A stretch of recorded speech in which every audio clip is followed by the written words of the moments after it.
Magwa 1 month pa lang po kayo dyan sa Saudi, di po ba? Bakit na, ano ang kina-homesick mo?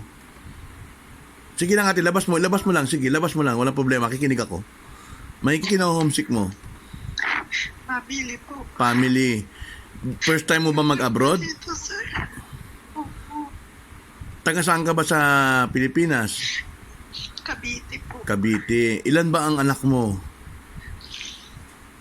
Wala pa po. Pero gusto ko na po sa rayon po dito. Eh, wala ka pa kamong anak. Sino namimiss mo?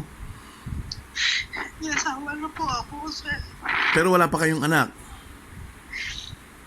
Wala, namatay po. Namatay po, sir. Namatay. 1 buwan ka palang kamo dyan, di ba?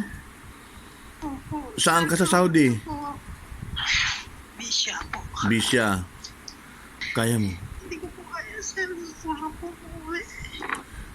Paano kita tutulungan ate kung si kararating mo lang 1 buwan? Pera ang katapat niyan ate. Alam mo ba na may binastos yung employer mo sa iyo? Paano ka namin tutulungan mapauwi? Kailangan natin bayaran yung employer mo doon sa ginastos niya sa iyo. Paano yun ate?